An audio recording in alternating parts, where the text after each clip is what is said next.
Doutora Cristiane Okazaki, boa noite. Oi, Charles, boa noite, tudo bem? Eu estou bem, Cris. E você? Ops, como é que você vai? Tô ótimo. Fim do dia corrido, mas eu animada aí para nossa live. Joia, obrigado, viu, Cris? Obrigado por você ter reservado esse tempo, estar comigo e com a nossa audiência. Já faz uns quase 2 aninhos, viu, Cris? Que todas as quartas-feiras, com raras exceções, nós temos um encontro marcado com um público misto. Nós temos colegas médicos, oftalmologistas e não oftalmologistas, e nós temos também um grupo grande de pessoas que têm interesse pelo tema. E a gente geralmente, toda quarta-feira, a gente traz algum tema importante do ponto de vista de saúde ocular. Em maio a gente falou sobre glaucoma, junho sobre ceratocone, julho que passou sobre olho seco, e agora esse mês é o mês voltado sobre as doenças que acometem a pálpebra. E eu fiquei pensando com os Legal. meus botões, eu digo, não, eu preciso trazer uma jovem, mas uma jovem top para compartilhar sua experiência, seu conhecimento com a nossa audiência. Por isso que você está Agradeça aqui. pelo jovem, viu? Cris. A gente já chega numa época que a gente fica feliz quando falam isso, né? Porque já não sou mais tão novinha assim. Você é jovem, Cris. Apesar de eu lembrar da época que você ainda estava fazendo residência, depois fez teu fellow, mas você tem uma genética privilegiada. Deixa eu aproveitar, Cris, e cumprimentar a nossa audiência oficialmente, tá bom? Em seguida a gente cumprimenta e a gente começa, ok? Combinado. Joia. Pessoal, muitíssimo obrigado pela presença de vocês. Muito boa noite. Que bom que vocês decidiram estar comigo, com a doutora Cristiane Okazaki, em mais uma quarta-feira. Uma quarta que a gente reserva para discutir, trazer algum assunto importante do ponto de vista de saúde ocular. E às vezes algum outro assunto envolvendo medicina como um todo, tá bom? A gente já tem realizado esse trabalho há algum tempo. A minha função, na verdade, é compartilhar um pouquinho de experiência e conhecimento que a gente vem acumulando ao longo desses quase 30 anos. Meu Deus do céu, Cris, como o tempo passa rápido. O ruim desse número, Cris, é que de maneira, acho que direta, a gente acaba denunciando a nossa idade, tá bom? E assim, pessoal, todas as quartas a gente sempre tem a grata satisfação de ter conosco uma formadora de opinião. E esse mês de agosto é o mês voltado para as doenças que acometem a pálpebra, os anexos oculares. E eu fiquei pensando, não, eu preciso chamar uma pessoa jovem, apesar de jovem, mas bastante experiente, que já tem assim um currículo de prestação de serviço à plástico ocular longa. Está conosco então a doutora Cristiane Okazaki. Cris, muitíssimo obrigado pela sua presença. E hoje a gente vai falar sobre dois temas importantes, temas que a Cris domina. Cris, rapidamente, só para o pessoal te conhecer um pouco, eu estava dando uma olhadinha aqui no teu currículo. Olha só, pessoal. A doutora Cristiana Okazaki fez graduação e residência na Unifesp, Universidade Federal de São Paulo. Pessoal, para quem não sabe, a Unifesp é considerada a oitava melhor faculdade ou residência de oftalmologia no mundo. A melhor da América do Sul, provavelmente a melhor de São Paulo, apesar de ter grandes outras escolas como a USP, a Santa Casa e a Unicamp, mas a Unifesp realmente tem um papel importante na história da oftalmologia. E a Cris hoje, ela também é, acho que você ainda continua chefe, Cris, da plástica ocular lá na Gaolis, correto? Ainda sou. Responsável pela prática da Joia. Vision One São Paulo, né? Davi João de São Paulo, na Isso. verdade, isso, a nomenclatura mudou um pouquinho. Pessoal, você que está aí, não esquece de chamar um amigo, um vizinho, um colega de trabalho, um parente, compartilhe esse conteúdo de qualidade. A nossa intenção é agregar valor à sua vida. Cris, em geral, a nossa audiência sempre tem dúvidas a respeito de temas ou de termos simples. Então, eu queria que primeiro a gente explicasse para a nossa audiência o que é oculoplástica e Uhum. o que é plástica ocular, porque o pessoal diz o seguinte, olha, tem tantos outros médicos que também trabalham nessa região, como, por exemplo, o dermatologista, o próprio plástico geral e o médico oftalmologista, tá bom? Então, só fala pra gente um pouquinho o que é oculoplástica ou plástico ocular, por gentileza. E Charles, a oculoplástica, né, ou a plástica ocular, a gente pode chamar das duas É formas, isso. ela é a especialidade do oftalmologista que se especializou em cuidar da pálpebra, né?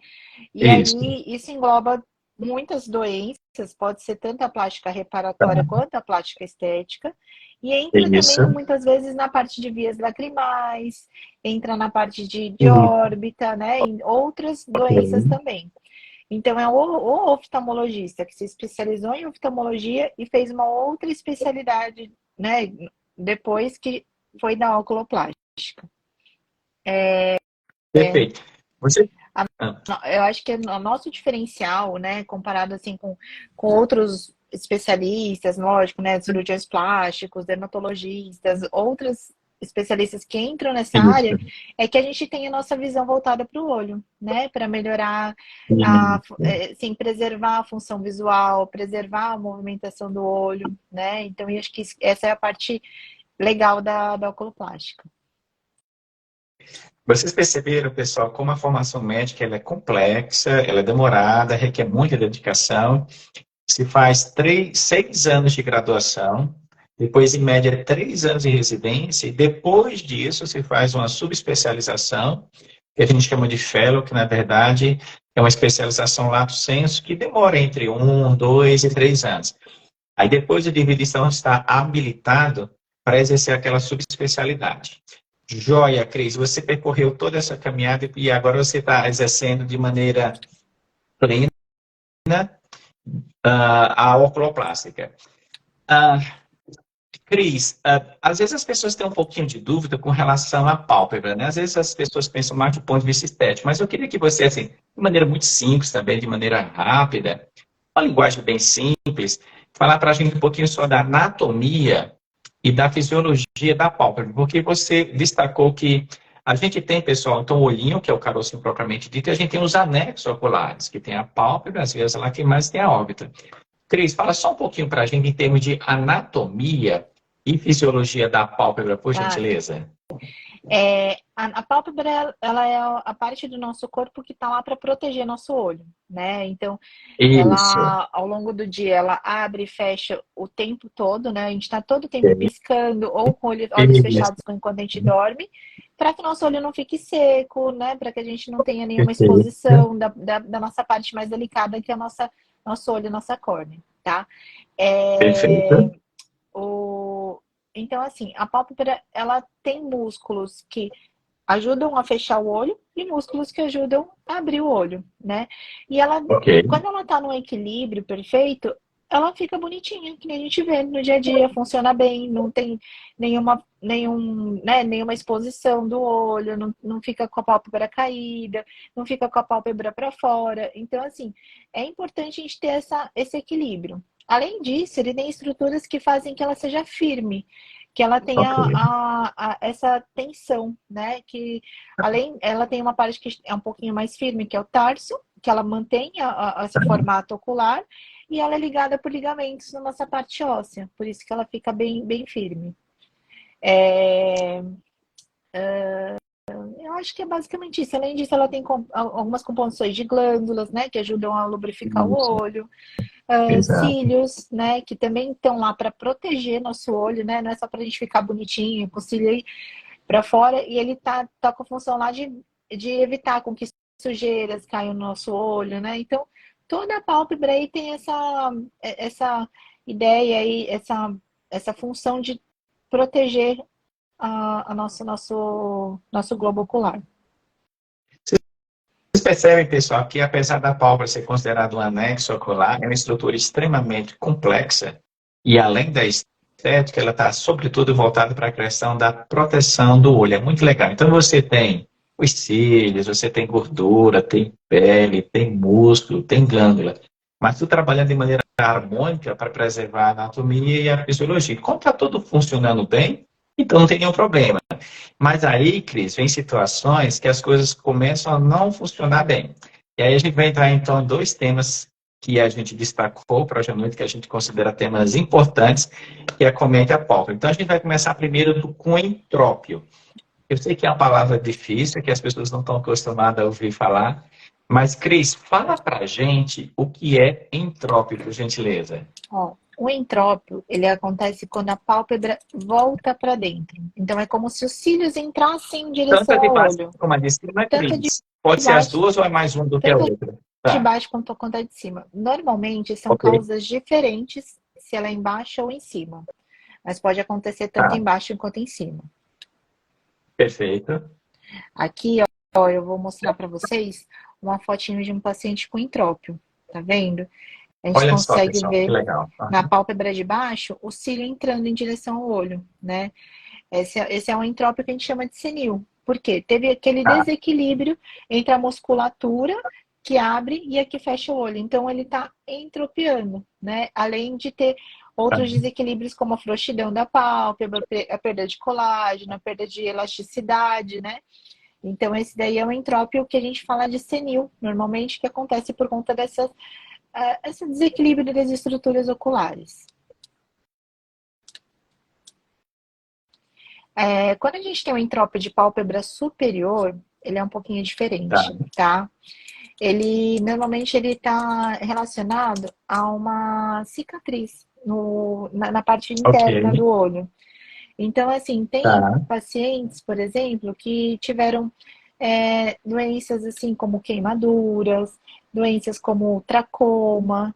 E aí, o que que acontece? perfeito. Nessa região interna do olho, tá vendo? Que a gente chama de Ah, tarso, que é por dentro, tá, ele pode ter uma cicatriz. Isso faz com que essa cicatriz puxe os cílios da parte superior para dentro. tá. Então, esse tipo de entrópio de pálpebra superior, ele é mais comum ser por cicatriz, tá? Seja lá qual for a causa que o paciente teve essas múltiplas inflamações na pálpebra. Perfeito. Então, olha só, Cris, me ajuda a raciocinar. Quando então a pálpebra é invertida para dentro, a gente chama de entrópio. Isso é mais comum na pálpebra inferior, mas pode acometer também a superior. Quando a gente pensa assim, em causas, basicamente algumas, né? A causa senil parece que é a mais importante, ou seja, envelhecimento natural. Todo mundo fica velho, né, gente? As ruguinhas Uhum. vão aparecendo, os cabelinhos vão ficando branco, e as pálpebras também, ela pode perder um pouquinho a sua anatomia e comprometer, então, o seu posicionamento. Sim. Tracoma, que você falou, tem uma causa importante.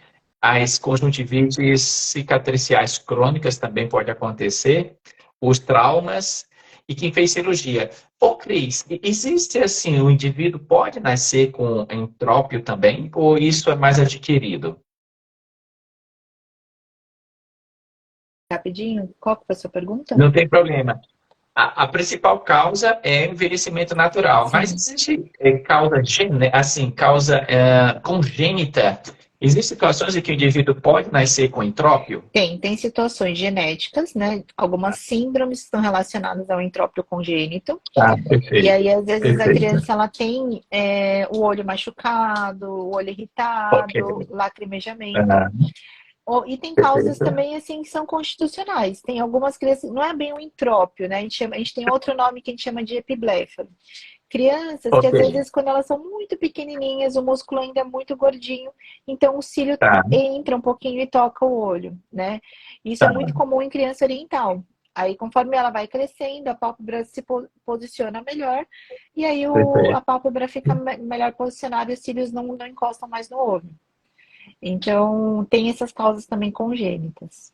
Perfeito, excelente. Cris, vamos falar um pouquinho então de sinais e sintomas, porque esses pacientes geralmente eles podem ser queixosos, não é isso? Quando você tem uma referência, um super especialista na área, recebe com frequência pacientes então portadores de entrópio. Quando ele chega então no consultório, se senta diante da tua mesa e diz o seguinte: ah, doutor, eu estou sentindo isso. Fala para a gente quais são assim, os sinais e sintomas mais comuns que você se depara na condição do entrópio. Espera um pouquinho. Boloto, vem. Vem aqui. Vem. Desculpa, É ao gente. vivo, tá, pessoal? Isso faz parte, não É, tem nenhum problema, não. Pode seguir, Cris. ele não consigo fazer ele parar de latir, ele fica. Eu só deixo Não tem abrir problema. aqui para Convide ele. ele para entrar na live, não tem problema, Oh, meu Cris. Deus. Vai lá, vai. Não tem Daqui a pouco problema, ele tá Cris, raspando para tranquilo. entrar aqui de novo. É, então, normalmente o paciente ele vem se queixando às vezes de dor, de incômodo Tá, no olho, tá. lacrimejamento, é muito comum. Isso. Né? Por quê? Porque nosso olho é muito sensível. Então, às vezes, qualquer poeirinha que caia nele, a gente sente. Imagina um cílio tocando no olho o dia inteiro, né? Então, é E aí, verdade. olho vermelho, irritado, secreção, né? Muito comum. Muita sensibilidade. cuidar da luz, a gente acaba tendo a nossa qualidade de vida comprometida. Sim. Tem muita gente que fica colocando óculos na frente do olho porque não quer expor aquele vermelhidão, ou mesmo por causa da sensibilidade à luz. Olha, Cris, tem uma pessoa aqui que está mandando um super beijo para você, a dona Antônia. Boa noite, doutora Cris. Você é uma doutora incrível, parabéns. Você é uma profissional incrível, é uma médica espetacular, confiança. Olha só que legal, Cris, isso é tão Muito. bom, a gente ter nosso trabalho reconhecido e de maneira espontânea, tá bom? Por isso que eu te chamei também, tá, Cris? Ah, a dona Vamos Antônia pensar, passou Cris, comigo então, hoje. em dia Nos vimos mesmo, hoje. legal, né? Vamos pensar, então, parece que assim, é bem característico, né? Quando a gente se depara com um paciente com entrópio, né? O fato de você já olhar para o paciente já sugere fortemente a doença, e quando o paciente começa a relatar os seus sintomas, fica muito característico, então, a gente pensar. E diagnóstico, então? Precisa de algum exame complementar, Cris? Ou é só você simplesmente se depara com o paciente, você coloca uma luz maior para, sei lá, abrir o olho, coloca o paciente na lâmpada de fenda. Como é que você faz o diagnóstico dos pacientes com O entrópio? diagnóstico é clínico, Charles. Então, É clínico. você olhou para o paciente, examinou, você sabe que ele tem. Tem, assim, alguns Isso. casos de alguns pacientes que eles têm muito sintoma, mas ele às vezes não aparenta claramente que ele está com a pálpebra entropiada. Ele tem todos os fatores de risco, ele fala dos sintomas, Ah, e a pálpebra ela entropia momentaneamente. Então, às vezes, quando o paciente tá, aperta mais o olho, ou quando ele relaxa na hora de dormir, a pálpebra entra. Principalmente no começo da tá, doença. Então, às vezes, tá. no consultório, quando eles vêm com queixa, às vezes eu falo assim, aperta bem forte o olho, porque aí eu quero ver o movimento da pálpebra. A gente consegue fazer o Ok. diagnóstico também com esse exame dinâmico, né? Joia. Então, o exame clínico, por si só, ele é soberano nesse caso, você já consegue dar um diagnóstico de certeza. E vamos caminhar, Cris. Então, olha, o paciente chegou diante de você, sei lá, paciente, sei lá, 40, 50 anos de idade, sofreu um trauma, está com entrópio, está com sinais e sintomas bem característicos, a gente precisa tratar. Quando a gente fala em tratamento, Cris, a gente pensa basicamente em duas grandes possibilidades: o tratamento clínico e o tratamento cirúrgico. Em que circunstâncias que você indica o clínico? Em que circunstâncias você indica o cirúrgico? E dentro das cirurgias mais comuns, fala de uma ou no mais de duas, que é aquela que você usa com mais frequência e que resolve a maioria dos casos. Ó, normalmente o tratamento é cirúrgico, tá? Tá, mas Na grande aumento maioria dos cirúrgico. casos. A gente tem tratamentos alternativos clínicos, que eu Tá, vou falar quando, mas normalmente ele é cirúrgico. O entrópio, principalmente senil, às vezes ele não tem uma única causa. Às vezes o tá, músculo está desinserido, a pálpebra está muito frouxa, às vezes o ok, olhinho ele veio um pouquinho mais para trás por algum motivo, ou o ok, paciente tem muito espasmo que faz com que o ok, músculo entre. Então a gente tem que pensar ele como perfeito, por que, que ele está tendo essa causa e tratar esse entrópio e tratar a causa. Então, às vezes, você vai perfeito, precisar assim, associar a técnica cirúrgica. Tá? Então, para o entrópio ok, senil, normalmente eu faço um tarsal strip, que ele fixa a tá, pálpebra mais firme aqui no osso lateral da órbita, e eu reinsiro a tá, musculatura aqui nessa parte de baixo para que ela fique no lugar e fique mais firme para manter a pálpebra aberta, tá? joia, Então, um tá, pouquinho aqui do tarsal strip, né? Uma fotinha aqui ok, de como a gente faz o tarsal strip, que a gente sutura ah, legal, esse cantinho lateral no tarso, né? Então, perfeito, normalmente é isso, tá? Para o senil. tá, Para casos assim, por exemplo, o paciente ele teve uma conjuntivite muito forte, ficou com o olho muito vermelho, muito ah, inflamado, e essa inflamação causou o desequilíbrio das estruturas, a gente pode às vezes, tentar tá, desinflamar o olho primeiro e ver se ele volta no lugar. Então, com colírio, anti-inflamatório, né? Compressa gelada, a gente tenta desinflamar. tá, Se a causa é puramente senil, é cirurgia. Às vezes o paciente ele está com um problema de saúde que ele não consegue ser submetido para uma cirurgia. E o que a gente pode ok, fazer nesses casos? A gente pode fazer a aplicação de toxina botulínica. Por quê? ah, A gente perfeito, evita com que essa musculatura encavalgue e entre. Então, lógico, tá, a toxina ela é uma medicação que ela tem um efeito curto, né? Não é um efeito duradouro por tá, anos, Mas ele vai durar, vai dar um conforto para o paciente aí uns 4, 5 meses. E aí ele também, a gente ganha um tempo até conseguir fazer a cirurgia. Perfeito. Então, clínico, muito pouco. Cirúrgico, a gente tem duas opções. Quando o paciente está, do ponto de vista clínico, saudável, tarsal estreito parece que é a técnica mais utilizada. E quando o paciente não está clinicamente estável, faz toxina botulínica. Toxina é um santo remédio, né, Com Cris? certeza. Ajuda bastante em muitas Nem me coisas, né? fale. Joia, perfeito. Eu adoro. Cris, agora a gente, não sei se eu posso falar nisso, a gente agora vai conversar sobre exatamente o contrário do entrópio, que é o ectrópio.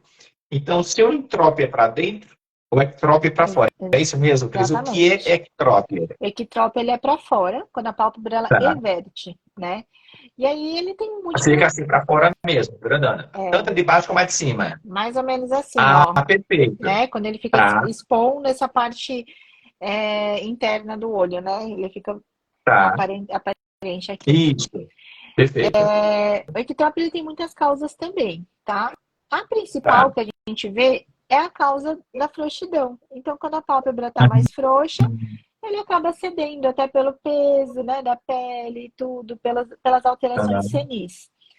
Mas tem Tá. pacientes que têm ectrópio por alguma alteração mecânica, então grandes Tá. tumores que pesam, Ok. né? Pacientes, assim, até como a gente já comentou, né, que existem entrópios congênitos, tem ectrópios congênitos também, Ok. e às vezes a criança pode nascer com a pálpebra vertida. Tá. E ectrópio, às vezes, ele pode acontecer também em pacientes que têm paralisia facial, por exemplo, que nem assim, ó, o caso desse paciente aqui, né? Ele tem uma paralisia Verdade. facial, então ele não Perfeito. consegue manter a pálpebra firme e bem posicionada. Tá. E também a gente tem casos de ectrópios cicatriciais. Então, por algum Ok. motivo, o paciente teve um trauma, uma cicatriz nessa região, ele vai cicatrizar e puxar a pele para baixo, né? Ok. Ou às vezes até numa blefaroplastia inferior com que a gente teve a remoção da pele, né? Às vezes muita pele. Então falta tecido e ele tende a puxar, né? Tá. Então são múltiplas causas, a gente tem que, como a gente já falou do entrópio, a gente sempre tem que entender o que está acontecendo para Ok. propor algum tratamento e um conforto para o paciente. Seguindo a sequência, Cris, você já disse o que é o ectrópio, quais são as principais causas. Vamos falar um pouquinho também de sinais e sintomas, né? Isso, porque parece que o diagnóstico é bem característico, o paciente já chega lá, você faz o exame clínico, mas na tua rotina, Cris, quais são as queixas mais comuns, além da questão estética? Eu acho que principalmente as mulheres, né, devem se queixar bastante. Ai, doutora, eu não me sinto bem com convívio social, mostrando essa deficiência que é muito nítida. E assim, quando a gente está numa roda de bate-papo, mesmo seja entre amigos, parentes, todo mundo olha e automaticamente já faz um comentário a respeito do que está acontecendo no teu olho. Sim. Fala pra gente, Cris, quais são os sinais e sintomas mais comuns do ectrópio? É muito parecido com o entrópio, mas ele dá menos Ok. dor, né? Ele não tem nada encostando no olho. Então, assim, ele tem uma Ah, exposição, perfeito. ele sente o olho muito seco. E Tá. ao mesmo tempo que o olho está muito seco, muito irritado, ele lacrimeja. Por quê? Ok. Porque a lágrima ela não consegue ficar bem assim, dividida, né? Bem espalhada no olho. Ela se Espalhada. acumula nessa Perfeito. região e não drena. Então ele tem um lacrimejamento e um pouquinho dessa sensação do olho seco, irritado, né? De estar vermelho, né? Exposição do olho. Então, Tá. é um paciente que tem um incômodo importante. E principalmente a gente Joia. tem que olhar para esse paciente quando ele dorme. Porque às vezes quando ele dorme, o olho dele pode estar aberto. Né? Então, às vezes ele relata que acorda durante a noite com dor no olho, né? E aí a gente vai precisar entrar com colírio, gel, para dar o conforto para o paciente. Perfeito, excelente. O diagnóstico também parece que não é tão difícil, né, Cris? É muito. Não precisa de algum exame complementar para dar o diagnóstico, o Não, paciente já chega, o exame é basicamente mas o clínico. diagnóstico é clínico. A gente examina e já entendeu o que está acontecendo. Pronto, Perfeito. E aí o paciente diz, doutora Cris, o que é que eu faço então? Eu já tenho encarregado essa doença comigo há algum tempo, já passei por alguns outros médicos, os médicos simplesmente falam que eu tenho tal, mas ninguém foi assim muito contundente no tratamento. O tratamento também a gente pode dividir em dois grandes grupos, clínico ou cirúrgico, mas acho que o clínico ele é mais paliativo, Sim. mas às vezes ele tem uma certa indicação, e o que resolve, na verdade, é cirúrgico, correto, Cris? O tratamento ele é cirúrgico, né? O clínico realmente ele é paliativo, mas ele ajuda também, né? Dependendo da causa. Tá, tá, Ele é muito variável com relação à causa o tratamento é muito variável com relação à causa do ectrópio, né? Então, o ok, paciente tem um tumor, é tirar o tumor, tá, né? Tá tem pesando, que tirar o tá tumor. causando peso, dando ectrópio.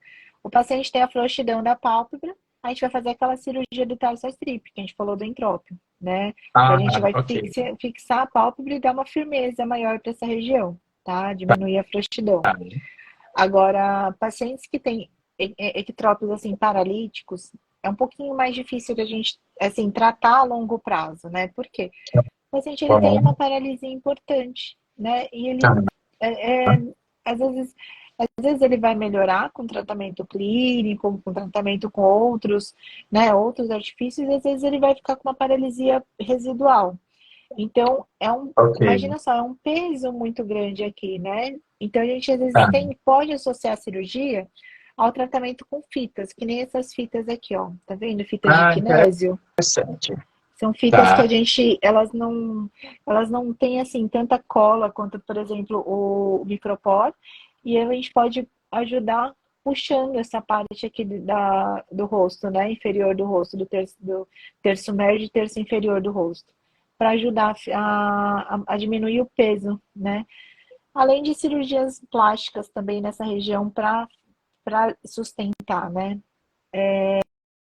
Cris, uma curiosidade que você já falou em cola, antes que eu esqueça, porque já teve situações da gente lá da superfície ocular, sexta-feira à tarde, o paciente está com exposição, e a gente fazer cola super bond. Eu sei que não é um tratamento definitivo, mas você já teve também a oportunidade de usar esse recurso, pelo menos temporariamente, até você encaminhar o paciente para uma cirurgia que seria um tratamento definitivo? Já, principalmente paciente com uma córnea muito machucada, muito exposta, né? A É. gente vai pensar Isso, num tratamento exato. de fechar o olho, né? Seria quase que uma Isso, tarsorrafia, né? Na verdade, uma tarsorrafia tá. temporária, né? Mas Isso. então a gente cola a parte superior com a parte inferior do olho e o paciente fica com o olhinho entreaberto, assim, bem com uma fendinha bem pequenininha que permite ele enxergar, claro, Tá. mas que protege o olho, né? Enquanto a gente não tem. Lógico, o paciente chegou no seu consultório hoje, ele não vai operar hoje à tarde, né? Então, até ele Isso, conseguir fazer a exato. cirurgia, ele vai ter um conforto maior. Joia, perfeito. Olha só, Cris, o tempo passa rápido, já se passaram quase 30 minutos que a gente está conversando, eu estou caminhando aqui para o final, mas eu sempre deixo algumas perguntas filosóficas para os nossos convidados, porque a gente vive hoje num mundo pós-moderno, um mundo onde se fala em Big Data, se fala em metaverso, se fala muito em inteligência artificial. Você, apesar de ser muito jovem, mas já tem bastante experiência, quando você olha para o futuro, o que é que você pode imaginar? Eu não acho nem tanto em termos de diagnóstico, mas provavelmente tratamento para o entrópio e o ectrópio. Você tem lido bastante, tem participado dos eventos internacionais, às vezes nacionais, tem discutido com outros colegas. O que que vocês esperam do futuro do tratamento do entrópio e do ectrópio?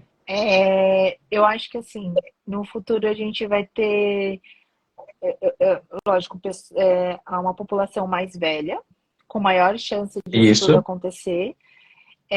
exato. Mas eu acho que a gente avança muito rápido, né?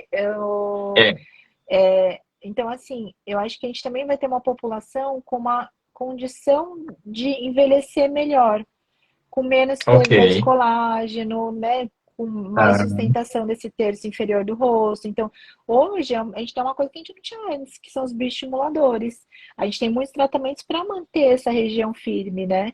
E quem sabe a gente não vai ter perfeito. algum tratamento para ter esse colágeno e essa firmeza na região da pálpebra também, né? Perfeito. Além disso, a gente também tem tratamentos e às vezes, diagnósticos mais rápidos para aqueles casos cicatriciais. Então, um paciente que Tá. fez uma cicatriz de pálpebra, de tarso, né, que vai ter um entrópio cicatricial, às vezes ele foi melhor tratado, porque a gente conhece a doença e sabe como tratar. Então, eu sou muito otimista, né? Como sempre, mas assim, eu acho que a gente caminha para ter menos separação e a gente conseguir ter um envelhecimento mais saudável, com menos necessidade de cirurgia. Apesar de entender que a população vai envelhecer e que essas patologias vão ser cada vez mais comuns, né? Quando você fala em envelhecimento, Cris, sempre vem então à memória a palavra prevenção. E eu utilizo bastante esse slogan, tá? A saúde da visão começa na prevenção. E daí a importância de todo mundo passar em consulta oftalmológica com o médico oftalmologista pelo menos uma vez por ano para fazer exame de rotina, porque a população também está envelhecendo. E às vezes quando você detecta os problemas de maneira mais precoce, você já aponta um tratamento clínico que às vezes é mais eficaz, e quando for o caso, você pode até fazer um tratamento cirúrgico. Mas a importância, então, de você fazer, então, esse acompanhamento perto do curso médico oftalmologista. Cris, olha só, para a gente finalizar, se alguém precisar passar em consulta com a doutora Cristiane Okazaki para fazer uma avaliação de oculoplástica, onde é que eles podem te encontrar, Cris? Olha, eles podem me encontrar pelo meu Instagram, né? Que tá aí, todo Joia? mundo já viu. E se precisar também, eu trabalho no HOL São Paulo, né? Vision One e algumas Joia, unidades também. Então, podem me encontrar em qualquer joia. desses lugares. Pessoal, se vocês precisarem, então, de uma excelente oculoplástica, doutora Cristina Okazaki, apesar de jovem, bastante experiente, eu espero que não seja necessário, mas se for, procura a doutora Cris. Cris, eu queria te agradecer pelo convite, muitíssimo obrigado por você ter reservado esse tempo para estar comigo e com a nossa audiência. Muito bom estar com você. Tenha um restante de semana muito legal. Seja assim, abençoado. E a gente vai se falando, tá bom, Tá, Cris? joia? Eu que Muito obrigado por sua agradeço, viu, Charles? E gentileza. de novo pelo jovem, né? Eu mais agradeço você aí. Adorei participar, viu? Boa noite. Beijão para você também, Tchau, Cris. Tchau, tchau. tchau. Pessoal, muito legal ter a doutora Cristiana Okazaki aqui conosco, falando sobre entrópio e ectrópio. Eu tenho falado com vocês repetidas vezes que ao longo das quartas-feiras a gente tem estado aqui, nesse horário, para compartilhar nossa experiência, nosso conhecimento e sempre convidando a pessoa que é formadora de opinião. E se você que esteve esse tempo conosco considerar esse conteúdo relevante, não esqueça de compartilhar. Um amigo, um vizinho, um parente, um colega que trabalha. E assim a gente vai divulgando esse trabalho e a gente consegue, então, gerar valor na vida das pessoas. Olha só, pessoal, próxima quarta-feira, excepcionalmente, a gente não vai ter live em função de alguns imprevistos que aconteceram, mas na seguinte, a gente volta novamente falando sobre um assunto super importante envolvendo o plástico ocular, tá bom? Ó, obrigado pela presença de vocês. Tenham um excelente resto de noite, um excelente final de semana. Ah, não esquecendo, né? Feliz Dia dos Pais, está chegando aí, daqui a pouquinho. Vai ser um dia especial, marcado por fortes emoções. Beijão, tenha um excelente resto de noite. Tamo junto. Compartilhe esse conteúdo. Tchau, tchau, turma. Um abraço.